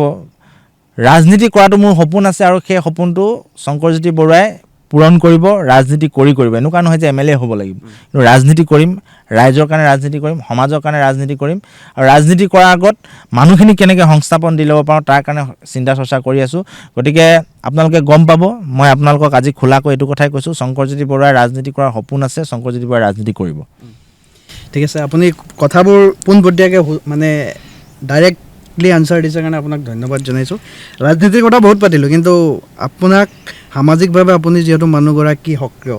এই অঞ্চলটোত আপোনাৰ এটা সুকীয়া পৰিচয় আছে আপুনি শেহতীয়াকৈ কেইবা বছৰৰ পৰা আপুনি কৰম উদযাপন কৰি আহিছে মানুহৰ লগত আপুনি চাহ জনগোষ্ঠী আদিবাসীসকলৰ যি জাতীয় উৎসৱ কৰম উৎসৱ আপুনি আপোনাৰ নেতৃত্বত বুলিয়ে ক'ব লাগিব আপুনি আয়োজন কৰি আহিছে আৰু বিভিন্ন সময়ত দেখিবলৈ পোৱা যায় আপুনি আচলতে ঝুমুৰো গায় আমাৰ দৰ্শকসকলক যদি অকণমান ঝুমুৰ শুনাই দিয়ে আপুনি অকণমান ভাল পাব তেওঁলোকে কৰ্মৰ কথা যিহেতু ওলালে মই আৰু অকণমান সুবিধা লৈ লৈছোঁ প্ৰতি বছৰে কৰমখন পাতোঁ এইবছৰ পাৰ্বতীপুৰ চাহ বাগিচাত অনুষ্ঠিত কৰিছিলোঁ আৰু কৰমখন এবাৰ পাতোঁতে এটা বিতৰ্ক হৈ গ'ল বাহমন লগাই দিলোঁ আমি খুটা পুতোঁতে তাৰপিছত দেখিছোঁ যে ফেচবুকত মোক ধাৰাষাৰ গালি দিছে চবে আচলতে বাহমন লগোৱা আমি আগতে বাহমন নাই লগোৱা এইবাৰ আচলতে সঞ্জয় কিষাণ ডাঙৰীয়াক দেখিলোঁ তেখেতে পূৰা যজ্ঞ কৰি বামন লগাইছে আমি ভাবিলোঁ কিছুদিনৰ পৰা মানে কিবা অনুষ্ঠান আপুনি বিধায়ক সঞ্জয় কিষাণৰ কথা কৈছে তিনিচুকীয়া সঞ্জয় কিষাণৰ বিধায়কৰ কথাই কৈছোঁ আগতে মানে কি হয় আমি বামন নলগাওঁ আমি পূৰা মইতো যাৱা উঠাবও যাওঁ কৰমডাল কাটিবও যাওঁ চব নিয়ম মই কৰোঁ মই পাঠো জানো মোৰ কৰম পাঠটো মুখস্থ হৈ গৈছে শুনি তো এইখিনি কৰোঁৱে এবাৰ সঞ্জয় কিষাণক বহুত ধুনীয়াকৈ খুটা চুটা পুতিছে যজ্ঞ কৰিছে বামন চামন লগাইছে ভাবিলোঁ মোৰ পাপু নাৰাঙক ক'লোঁ আমিও এটা ঠিক কৰিব লাগে সিহঁতি চবেই ঠিক কৰি দিলে ঠিক কৰাৰ পিছত লাই খুটা পুতোঁতে মেইন জেগাত নহয় য'ত মানে অৰ্জুন লাকৰা আহিব অৰ্জুন লাকৰা অহা জেগাত খুটা পুতি বামুণ লগাই দিলোঁ বামুণ লগাৰ পিছততো ফটো লৈ মোক পূৰা গালি দিছে তাৰপিছত এতিয়া মই কি কৰিম সঞ্জয় কিষাণ ডাঙৰীয়াক চাই গোটেই কামটো কৰিছিলোঁ গতিকে অহাবাৰ পৰা নকৰোঁ সেইটো কথা আপোনাক সুবিধা পাতে কৈ ল'লোঁ আৰু কৰমখন পাতিলে প্ৰতিবাৰ কিবা নহয় কিবা এটা হয় প্ৰথম যেতিয়া কৰম আৰম্ভ কৰিছিলোঁ তেতিয়া আমি অৰ্জুন লাকৰাক মাতি দিলোঁ অৰ্জুন লাকৰাক মাতি দিওঁতে আমাক বহুতে গালি দিলে তই অসমত আৰু ছিংগাৰ নাই নেকি অৰ্জুন লাকৰাক মাতি দিলে ক'ৰ পৰা কেনেকৈ অৰ্জুন লাকৰা আহিলে নাজানো তো লিডত থকাৰ কাৰণে নেকি গালিটো চবে মোক দি দিয়ে গতিকে অহাবাৰ পৰা আমি সেইটো ভুল নকৰোঁ বহুত মানুহে আমাক সমালোচনা কৰি আছে গতিকে আমি কৈছোঁ যে চেষ্টা কৰিছোঁ আমি কৰমখন পাতিবৰ কাৰণে চেষ্টা কৰিছোঁ আৰু মোৰ আগতে কৰম পতা ফেচবুক পেজবিলাক চালে গম পাব যে মই কৰমখন কিমান ভক্তিভাৱেৰে ধুতি চুটি পিন্ধি যাৱা উঠোৱা কৰমডাল কটা প্ৰত্যেকটা পৰ্বত আপুনি থাকে প্ৰত্যেকটো পৰ্বত মই অংশগ্ৰহণ লওঁ আৰু মই ভালকৈ জানি বুজি পেলাই অংশগ্ৰহণ লওঁ এইবাৰ এটা লোকক দেখি কৰিবলৈ গৈ আচলতে এটা উজুতি খালোঁ গতিকে অহাবাৰ পৰা নকৰোঁ বুলি কৈছোঁ ঝুমুৰ আচলতে ইমান ভালকৈ গাব নাজানো তথাপিও আপুনি কৈছে যেতিয়া সৰুকৈ চেষ্টা কৰিছোঁ এটা কলি ঝুমুৰে মোৰ আগৰ পৰা খুব ভাল লাগে মানে যেনে কৰম আহিলে লিফলেটবিলাকতো সেইটোৱে ঝুমুৰ দিয়ে আৰু মই খুব সেইটো গাবৰ কাৰণে চেষ্টা করম রাজা কার বেটা কহিতে না পারে সেঠা করম ছিল অযোধ্যা নগরে আইজ করম দুনিয়া সংসারে এইটো ভাল লাগে আৰু আগতে আমি খুব এটা গাইছিলোঁ আছু যেতিয়া কৰি আছিলোঁ তেতিয়া এনেকুৱা অনুষ্ঠানবিলাকলৈ যাওঁতে কয় যে খুব এটা ঝুমুৰ গাব লাগে বুলি মই এবাৰ ক'ৰবাত যাওঁতে ঝুমুৰত শুনি থাকোঁতে এটা গান এটা শুনিছিলোঁ ঝুমুৰ এটা সেইটো মোৰ আজিলৈকে মনত থাকি গ'ল অসম আন্দোলনৰ লগত জড়িত যে এনেকুৱা আছিল ঝুমুৰ এটা কলি গাই দিছোঁ গোটেইটো মনত নাই 1979 সনে আসাম দেশের আন্দোলনে কত আমার ভাই দাদা মরিয়ে গেল কত আমার ভাই দাদা মরিয়ে গেল এনেকুৱা টাইপৰ আছিলে খুব ভাল লাগে ঝুমুৰটো এতিয়া পাহৰি গৈছোঁ মই তথাপিও আপোনাৰ যিটো অনুৰোধটো ৰক্ষা কৰিলোঁ বহুত ধুনীয়াকৈ গাইছে চৰ্চা চলি থাকে মানে চৰ্চা এনে ঘূৰি ফুৰা হয় যিহেতু চলি থাকে আৰু মাজে মাজে যিহেতু এতিয়া আপুনি সামাজিক কাম কাজবিলাকত লিপ্ত হৈ আছে এই সামাজিক কাম কাজবিলাকত আপোনাক আৰু অকণমান উৎসাহ দিবৰ কাৰণে সংগীৰ প্ৰয়োজন বুলি ভাবেনে আপুনি মানে বিয়াৰ কথা কৈছোঁ নিশ্চিতভাৱে আচলতে চিন্তা চৰ্চা কৰি আছোঁ মোৰ ঘৰত ককাইদেউ আছে বেছিদিন হোৱাই নাই বিয়া পতা আৰু এতিয়াও আমি সামাজিক কাম কাজ কৰি মেলি আজৰি হৈছোঁ লাহেকৈ নিশ্চিতভাৱে চিন্তা কৰিম আৰু যেতিয়া চিন্তা কৰিম প্ৰথম তোমাকে নিমন্ত্ৰণ দিম সামাজিক মাধ্যমত চৰ্চা চলি থাকে কিবা কিবি এইবিলাক সামাজিক মাধ্যমত আচলতে চৰ্চা চলি থাকে আৰু মই বিভিন্ন টাইমত কৈছোঁৱে যে যিবিলাক চৰ্চা চলি থাকে সেই চৰ্চা চলি থকা মানুহবিলাকে মোক বিপদৰ দিনত সদায় সহায় কৰে আৰু বিপদৰ দিনত সহায় কৰে কাৰণে বিপদৰ দিনত থাকে কাৰণে চৰ্চা চলি থাকে আৰু চৰ্চাবিলাকক মই হাঁহি হাঁহিয়ে গ্ৰহণ কৰোঁ আৰু সেই চৰ্চাবিলাক হাঁহি হাঁহি গ্ৰহণ কৰিবৰ কাৰণে ৰাইজে যাতে আশীৰ্বাদ দিয়ে তাকে কামনা কৰোঁ শেহতীয়াকৈ কি ক'ব আমাৰ চিৰিজ পৰিয়ালক কি ক'ব চিৰিজ পৰিয়ালটো আচলতে আপোনাৰ লগত মোৰ আগৰ পৰাই সম্পৰ্ক খুব সুন্দৰ হৈছে এইকেইদিন আপোনালোকৰ পডকাষ্ট চাই আছোঁ বিভিন্ন ঠাইত গৈ পেলাই কামখিনি কৰিছে চিৰিজ পৰিয়ালে বিশেষকৈ অসমৰ লগতে চাহ জনগোষ্ঠী আদিবাসী লোকসকলৰ লগতে অসমৰ বিভিন্ন সমস্যাৰ ক্ষেত্ৰত আপোনালোকে বিভিন্ন ধৰণে কাম কাজ কৰি যাওক তাকে মই কামনা কৰিছোঁ আৰু মই যিবিলাক কথা ক'লোঁ যে চাহ বাগানৰ মাজে মাজে যিবিলাক এৱাৰনেছ এই এৱাৰনেছবিলাকৰ কাৰণে আপোনালোকে কাম কৰিলে ফলপ্ৰসূ হ'ব বুলি ভাবোঁ কাৰণ আজিকালি সকলোৰে হাতত এটা এণ্ড্ৰইড মোবাইল থাকে বনাছ পালে আজিকালি এণ্ড্ৰইড মোবাইল কিনে EMIত গতিকে সকলোৰে হাতত থাকে গতিকে আপোনালোকক আটাইতকৈ বেছি চাৰ্জ কৰিছে গতিকে আপোনালোকে যদি এৱাৰনেছৰ কাম কৰে বাগানবিলাকত এৱাৰনেছ আহিব এতিয়া লাইনে লাইনে গৈ ওজন উঠোৱা টাইমত বুজোৱা সময় নাই আগতে আমি কি কৰিছিলোঁ যেতিয়া ওজন হ'লে গোটেই মানুহখিনি যেতিয়া জমা হয় তেতিয়া আমি তাত গৈ পেলাই ভাষণ মাৰি পিনে হিৰ' হৈ যায় তো এতিয়া সেইটো সময় নাই এতিয়া চবৰ হাতত এণ্ড্ৰইড ছ'চিয়েল মিডিয়াত এতিয়া হিৰ' হ'ব লাগিব ছ'চিয়েল মিডিয়াৰ থ্ৰুৱেদি এতিয়া এৱাৰনেছ আনিব লাগিব গতিকে আপোনালোকে চিৰিজে সেই ছ'চিয়েল মিডিয়াৰ থ্ৰুৱেদি বাগানে এৱাৰনেছটো আনিব পাৰিব এই শিক্ষাৰ ক্ষেত্ৰত এই যিখিনি কথা বতৰা ক'লোঁ যে বাগানৰ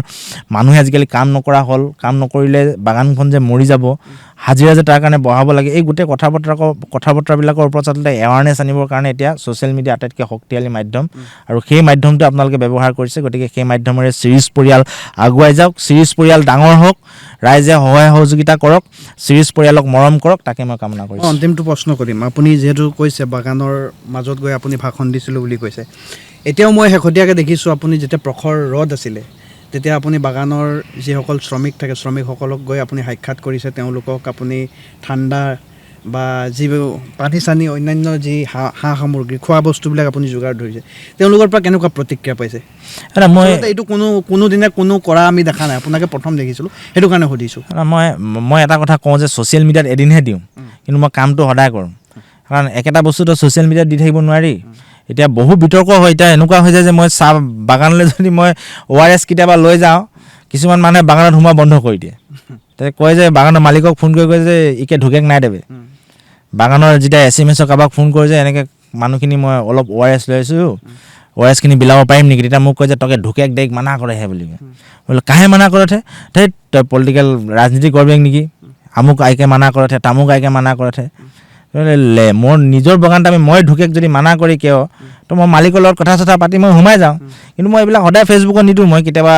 গ্লুক'জ পানী লৈ যাওঁ ORS লৈ যাওঁ এইবিলাকতো আমাৰ মাহঁতৰ নিচিনা মানুহটো এতিয়া আমাৰ মা ঘৰত আৰামছে থাকে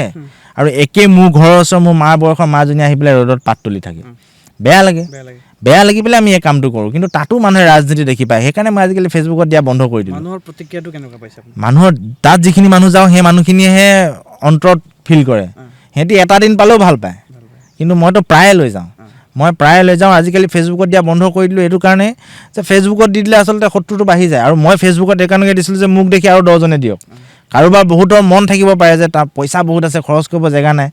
কেতিয়াবা যদি সেই কাম কৰি থকা মাইকী মানুহকেইজনী মন বেয়া লাগে, তেওঁলোকে কিবা খোৱা বস্তু এটা আনে, দেখক বুলি ভাবি মই এটা দুটা দিন দিওঁ। এতিয়া দেখিলোঁ যে ফেচবুকত দিলে মোৰ হুমুৱাই বন্ধ হৈ যায়। কিন্তু আন এটা কথা কওঁ, আপুনি বিভিন্ন সামাজিক কামত জড়িত যদিও আপুনি বেছিভাগ এই চাইকেল দিয়ে কিবা ব্যৱস্থা কৰে, এইবিলাক বেছি সংখ্যক কিন্তু চাহ বাগিচাৰ ল'ৰা ছোৱালীবিলাককে আপুনি সহায় কৰে।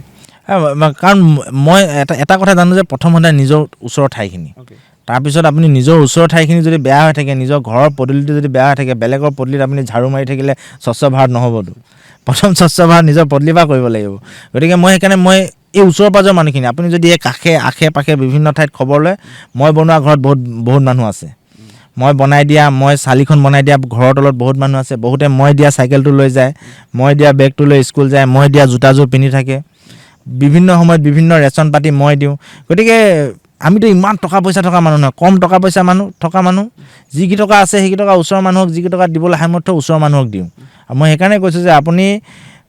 ছ'চিয়েল মিডিয়াত ঝাৰু এটা লৈ বেলেগৰ পদূলি চফা কৰিব, আৰু আপোনাৰ নিজৰ পদূলিটো যদি লেতেৰা হৈ থাকে এইটো স্বচ্ছ ভাৰত নহ'ব। সেইকাৰণে মই সদায় নিজৰ ঠাইখনত কৰোঁ। আমাৰ আশে পাশে দেখিছে গোটেই বাগানে। গতিকে এইখিনি ঠাইত কাম কাজ কৰিব পাৰোঁ, এইখিনি মোৰ লগৰ, এইখিনিয়ে মোক সদায় কৰি আমুকটো প্ৰব্লেম আছে, অকণমান সহায় কৰিব লাগে, যাওঁ সহায় কৰোঁ। কাৰণ জন্মৰ পৰা যিখিনি লগৰ, সেইখিনি লগৰ চাহ জনগোষ্ঠী আদিবাসী লগৰ, তেওঁলোকে য'ত লৈ যায় মই তাতে যাওঁ। মই আন এটা কথা সুধোঁ, আপোনালোকৰ একে সংগঠনৰ সতীৰ্থ বুলিয়ে ক'ব লাগিব, আটচাৰ সদ্য প্ৰাক্তন সভাপতি ধীৰাজ গোৱালাও ইতিমধ্যে বিদায় লৈছে আটচাৰ পৰা। আৰু বিভিন্ন চৰ্চা চলি আছে সামাজিক মাধ্যম আৰু সংবাদ মাধ্যমত, তেওঁ ৰাজনীতিলৈ যাব, বিজেপিত যোগদান কৰিব, গেৰুৱা বসন পিন্ধি। ধীৰাজদাৰ সম্পৰ্কে কি ক'ব? আপোনাৰ লগত এটা ব্যক্তিগত সম্পৰ্ক ধীৰাজদা, আপুনি কি ক'ব ধীৰাজদাৰ সম্পৰ্কে কি ক'ব? ধীৰাজদা আৰু ধীৰাজদাই যেতিয়া দায়িত্ব লৈছিলে, তাৰ কিছুদিনৰ পিছতে আমিও ছাত্ৰ সন্থাৰ দায়িত্ব লৈছোঁ। আৰু সাময়িকভাৱে আমি বিভিন্ন কাৰ্যসূচী কৰিছোঁ। আমাৰ কাৰ্যসূচীটো ধীৰাজদা আহে, ধীৰাজদাৰ কাৰ্যসূচীটো আমি যাওঁ। 30 জনগোষ্ঠী সংগঠনৰ ধীৰাজদা। আচলতে ধীৰাজদাই আমাতকৈ স্পষ্ট অসমীয়া কয়, মই সেইটো বিভিন্ন ঠাইত কৈ থাকোঁ। ধীৰাজদাক প্ৰথম যেতিয়া আমি টকশ্বত লগ পাইছোঁ, টকশ্বত লগ পাই যেনেকুৱা ধুনীয়া অসমীয়া কৈ আছে, ধীৰাজদাই আমাতকৈ স্পষ্ট, ভাল আৰু মানে তত্ত্বগধুৰ কথা আমাতকৈ কয় অসমীয়াত। গতিকে সেইটো হৈছে ধীৰাজদাৰ আটাইতকৈ পজিটিভ কথা। আৰু ধীৰাজদাৰ মানুহটো যথেষ্ট অধ্যয়নশীল, গহীন গম্ভীৰ, নেতৃত্ব দিব পৰা, জুখি মাখি কথা কোৱা, অবাবত বিতৰ্ক নকৰা, আৰু খুব শান্ত গহীন গম্ভীৰ এগৰাকী চাহ জনগোষ্ঠীয় নেতা আছিল। আৰু মই আজিলৈকে যিমান চাহ জনগোষ্ঠীয় নেতা দেখিছোঁ, আটাইতকৈ গহীন গম্ভীৰ, অধ্যয়ন কৰা, খুব আচলতে পৰিপাটি আৰু সকলোৰে লগত সম্পৰ্ক ৰখা এগৰাকী যদি নেতা বুলি কওঁ, ধীৰাজ গোৱালা। গতিকে ধীৰাজ গোৱালাই চাহ জনগোষ্ঠীটোক নেতৃত্ব দিব পৰা তেওঁৰ ক্ষমতা আছে। তেওঁ যদি ইচ্ছা কৰে চাহ জনগোষ্ঠীটোৰ ৰূপৰেখা সলনি কৰি দিব পাৰে। গতিকে ধীৰাজ গোৱালা ৰাজনীতিলৈ যাব লাগে, মোৰ মতে ৰাজনীতিলৈ যাব লাগে, ৰাজনীতি কৰিব লাগে, আৰু আনতকৈ অলপ বেলেগ ৰাজনীতি কৰি জনগোষ্ঠীটোৰ উন্নয়ন কৰিব লাগে। কাৰণ তেওঁক ওচৰৰ পৰা পাইছোঁ, তেওঁক জানো, ধীৰাজ গোৱালাই এইটো কাম কৰিব পাৰিব। বেলেগৰ নিচিনা তেওঁ নহয়, এইটো কাম কৰিব পাৰিব। সেইকাৰণে যিয়ে দলক যাওক, তেওঁ সেইটো ব্যক্তিগত কথা, তেওঁ কথা বতৰা পাতিব, কিন্তু ৰাজনীতি কৰাটো আমি বিচাৰোঁ। ৰাজনীতি কৰক, জনগোষ্ঠীটোৰ অন্ততঃ উন্নয়ন হ'ব, সেইটো কথা মই মুকলিকৈ কওঁ। ধীৰাজদা শংকৰদাই আপোনাক ৰাজনীতি কৰাটো বিচাৰিছে। আপুনি ক্ৰীড়া ক্ষেত্ৰতো বহুত কিবা কিবি কাম কৰিছে। ক্ৰীড়া ক্ষেত্ৰত কাম কাজ কি চলি আছে আপোনালোকৰ, আৰু কি পৰিকল্পনা? আমাৰ এটা ক্লাব আছে, সূৰ্যোদয় যুৱ সংঘ। আৰু এইটো বিশেষকৈ সূৰ্যোদয় যুৱ সংঘ মধুটিং, নাওহলীয়া, ৰঙাগড়াই আশে পাশে যিমানকেইখন আছে, তাক লৈ পেলাই আমি এটা ক্লাব গঠন কৰিছোঁ। আমাৰ ক্লাবৰ এটা পুৰুষ ফুটবল দল আছে আৰু এটা মহিলা ফুটবল দল আছে। আৰু কিছু সময় ৰৈ দিলে আপুনি ফিল্ডত দেখিবই, প্ৰায় 60-70জনী ছোৱালীয়ে ইয়াত প্ৰেক্টিচ কৰি থাকে আমাৰ। তেওঁলোকে প্ৰেক্টিচ কৰে, বিভিন্ন পৰ্যায়ত গৈ আমি লীগ জিকিছোঁ, ডিব্ৰুগড় জিলা লীগ জিকিছোঁ। এইবাৰ পুৰুষৰ দলটো অকণমান কিছু কামত ৰৈ গৈছে, কিন্তু আমি লীগ চেম্পিয়ন আছিলোঁ আমাৰ সূৰ্যোদয় যুৱ সংঘ। আৰু মহিলা দলটো আমাৰ যথেষ্ট শক্তিশালী। আৰু 100% তাত যিসকল ছোৱালী আছে, তাৰ 99% চাহ জনগোষ্ঠীৰ ছোৱালীয়ে খেলে। গতিকে আজিও প্ৰেক্টিচ 3মান বজালৈকে থাকিলে আপুনি দেখিবই, তাত 60-70জনী ছোৱালীয়ে প্ৰেক্টিচ কৰে। আৰু আমি সূৰ্যোদয় যুৱ সংঘৰ তৰফৰ পৰা আমি এখন টি গল্ডেন কাপ পাতোঁ, টি গল্ডেন ফুটবল কাপ পাতোঁ প্ৰতি বছৰে। 28খন চাহ বাগিচাই তাত অংশগ্ৰহণ কৰে। আৰু এই বছৰৰ যিখন ফাইনেল, সেই ফাইনেলখন এই মাহত অনুষ্ঠিত হ'ব। ইতিমধ্যে এটা টীমে ফাইনেল পাইছে আৰু ছেমি ফাইনেল এখন হ'বলৈ আছে। তাৰপিছত খেলখন আগতে হৈ যাব লাগিছিল, কিছু কিছু কামৰ কাৰণে ৰৈ গ'ল গোটেই খেলখন। সেই সময়ত কিছুমান অসুবিধাৰ কাৰণে খেলখন ৰৈ গ'ল। এতিয়া ফাইনেলখন এই মাহত অনুষ্ঠিত হ'ব। তাৰপিছত আমাৰ এখন ক্ৰিকেট প্ৰতিযোগিতা হয়, এই ফিল্ডতে আমি পাতোঁ, মধুটিং ফিল্ডত ক্ৰিকেট প্ৰতিযোগিতা, ক্ৰিকেট টুৰ্ণামেণ্ট পাতোঁ অল আছাম। আৰু এইবাৰ পৰা বেডমিণ্টন অনুষ্ঠিত হ'ব। আৰু মেইন প্ৰধানতঃ আমি ফুটবলটোৰ ওপৰত বেছিকৈ গুৰুত্ব দিওঁ। আৰু বিভিন্ন যিবিলাক ফুটবল একাডেমি আছে, আজি আমাৰ ইয়াত হিমালয় বুলি একাডেমি আছে, তাত আমি তেখেতসকলক জাৰ্চি কিনি আমি স্পনচৰ কৰোঁ। বিভিন্ন টি গাৰ্ডেনৰ যিবিলাক ফুটবল টীম আছে, তেখেতসকলক ফুটবল খেলা সামগ্ৰী দিয়া, প্ৰেক্টিছ কৰা যিবিলাক সামগ্ৰী, সেইবিলাক আমি সংঘৰ তৰফৰ পৰা, আমাৰ তৰফৰ পৰা আমি গোটেইবিলাক বিলাওঁ। আৰু কোনোবাই যদি এতিয়াও ফোন কৰে, এতিয়াও আমি সেইবিলাক যোগান ধৰিবৰ কাৰণে জাৰ্চিৰ পৰা, ফুটবলৰ পৰা, প্ৰেক্টিছত জড়িত সা সামগ্ৰীৰ পৰা এইবিলাক আমি যোগান ধৰিবলৈ চেষ্টা কৰোঁ। নিজেও ফুটবল খেল পাতোঁ, ক্ৰিকেট খেল পাতোঁ, প্ৰতিদিনাই কোচিং দিয়াৰ ব্যৱস্থা কৰোঁ। আৰু আজিও কোচিং হৈছে, মহিলা আৰু পুৰুষ দুয়োটা ফুটবল দল থাকে। গতিকে এই টি গাৰ্ডেন, টি স্পৰ্টটোৰ ওপৰত আমি যথেষ্ট কাম কৰি আছোঁ। আৰু ভৱিষ্যতৰ দিনত যদি ব্যৱসায় বাণিজ্য আমাৰ সকলোৰে টীমৰ ল'ৰাবিলাকৰ যদি ভাল হৈ থাকে, আমি যিখিনি ল'ৰা আছোঁ সকলোখিনি যদি ভাল হৈ থাকে, আমি টি স্পৰ্টছটোক লৈ আমি বিভিন্ন ধৰণৰ সপোন আছে, সপোনবিলাক আমি ভৱিষ্যতৰ দিনত পূৰণ কৰিম। নৱপ্ৰজন্মসকলক স্পৰ্টছটো কিমান দৰকাৰ আজিৰ তাৰিখত, যিসকলে অধ্যয়ন কৰি আছে? আজিকালি মানে প্ৰায় দেখে যে অনলাইন যিবিলাক গেম আছে সেইবিলাকত ব্যস্ত থকা দেখা যায় ল'ৰা ছোৱালীবিলাকক। কিমান আৱশ্যক বুলি ভাবে? নাই, আজিকালি ফিজিকেল এক্টিভিটিজ যিবিলাক, আজিকালি ক্ৰীড়া আৰু শিক্ষা এটা কইন্সটোৰ দুটা পিঠি থাকে আৰু দুটাৰে সমান ভেলু থাকে। 1 টকা যোনফালে লিখা থাকে সেইটোৰো সমান ভেলু থাকে, আৰু পাছফালে যোনটো অশোক স্তম্ভ থাকে তাৰো সমান ভেলু থাকে। গতিকে এটা কইন্সৰ দুইটা ছাইডৰ সমান ভেলু। ঠিক তেনেকুৱাকৈ আজিৰ তাৰিখত স্পৰ্টছ আৰু এডুকেশ্যন, এই দুইটা ছেইম এটা কইন্সৰ দুটা পিঠি, দুইটাৰ সমান ভেলু। স্পৰ্টছটোৰ যিমান ভেলু, ক্ৰীড়াটোৰ এডুকেশ্যনটোৰো সিমান ভেলু। আপুনি হয় ক্ৰীড়াৰ জৰিয়তে যাওক, নহয় স্পৰ্টছৰ জৰিয়তে যাওক, দুইটাৰ সমান ভেলু। সেইকাৰণে মই বিশ্বাস কৰোঁ এডুকেশ্যন আৰু স্পৰ্টছ এই দুইটা এটা কইন্সৰ বোথ ছাইড হয়। ঠিক আছে শংকৰদা, আমি বহুত কথা বতৰা পাতিলোঁ। আপুনি গোটেই কথা বতৰাবিলাক পুংখানুপুংখভাৱে স্পষ্টকৈ আপুনি উত্তৰ দিছে, তাৰ কাৰণে আপোনাক আমি ধন্যবাদ জনাইছোঁ আৰু অনুষ্ঠান সামৰণি মাৰিছোঁ। ধন্যবাদ।